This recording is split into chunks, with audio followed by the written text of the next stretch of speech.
تو اس کا اہتمام کرنا چاہیے۔ دوسرا سوال انہوں نے کیا کیا ہم اپنے آپ کو دیوبندی سے معصوم کریں؟ بھائی میں تو دیوبند کا پیدائش ہے میری، دیوبند ہی میرا وطن ہے، وہیں پیدا ہوا، لیکن حضرت والد صاحب رحمۃ اللہ علیہ نے میرے بڑے بھائی کو، وہ لکھتے تھے محمد رفیع دیوبندی، تو میرے بڑے بھائی کو کہا کہ دیوبندی مت لکھا کرو، کیونکہ اس سے فرقہ واریت کی بو آتی۔ دیوبندی کوئی الگ فرقہ نہیں ہے، دیوبندی جو ہے وہ در حقیقت ما انا علیہ واصحابی کی تعبیر و تفسیر ہے، لہذا ہم کیوں اپنے آپ کو دیوبندی کہیں؟ ہم تو نبی کریم صلی اللہ علیہ وسلم اور آپ کے صحابہ کرام کے متبع ہیں، تو البتہ اگر کہیں کسی وقت ضرورت پیش آ جائے تو کہ بھئی ہم علماء دیوبند کے متبع ہیں، لیکن اپنے نام کے ساتھ باقاعدہ دیوبندی لگانا یہ پسندیدہ نہیں۔ یہ پوچھ رہے ہیں کہ کیا ہم آثار کی طرف رجوع کر کے پھر دیکھیں کہ اگر نوادر کی روایت زیادہ آثار سے مؤید ہو تو اس کو اختیار کیا جا سکتا ہے یا نہیں؟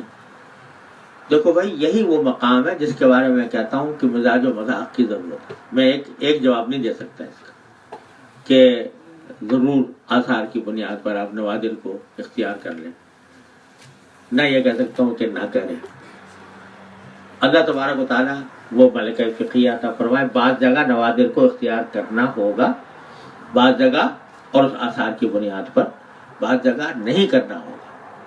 یہی وہ چیز ہے کہ جو ایک مفتی کا ملکہ فقیہ اس کا فیصلہ کرتا ہے کہ یہاں کروں یا نہ کروں، اس لیے ایک جواب اس کا نہیں دیا جا سکتا۔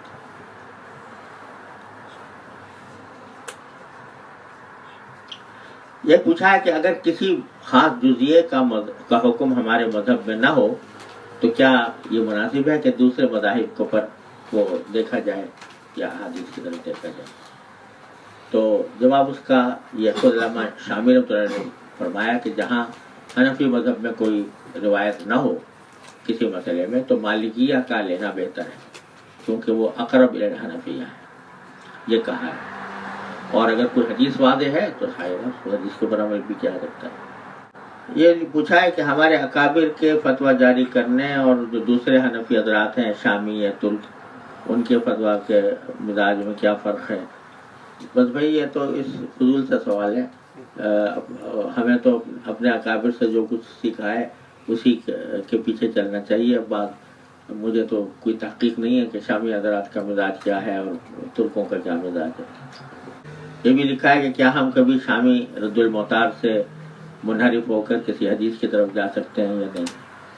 اس کی بھی تفصیل ہم نے اس میں لکھی ہے کہ کب ایسا ہوتا ہے۔ رد المعتار پر اصل میں اس لیے اعتماد کیا جاتا ہے کہ حنفی مذہب کو بیان کرنے میں جتنی احتیاط انہوں نے اختیار کی ہے کسی اور نے نہیں کی، اس لیے اس کو وہ کرتے ہیں، لیکن بہرحال اس کے کسی جزیے سے ہٹنا یہ بھی نہیں ہے کہ کوئی وہ قرآن ہے جس کی ایک لفظ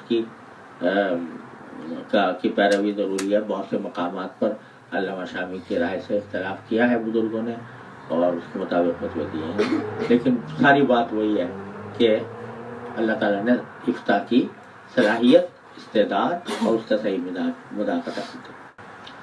یہ لکھا ہے کہ شام میں اور ترکی میں لوگ جو ہے مثل اول پر کیوں نماز پڑھتے ہیں باوجود حنفی ہونے کے؟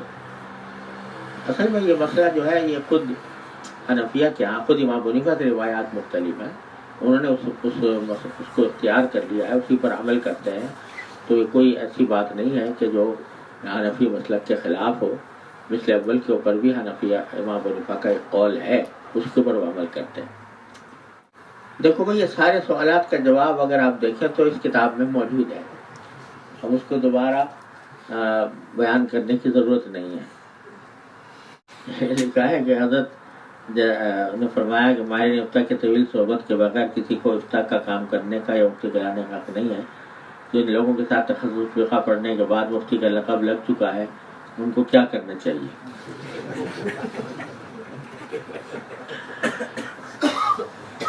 بھائی مفتی کا جو لفظ ہے وہ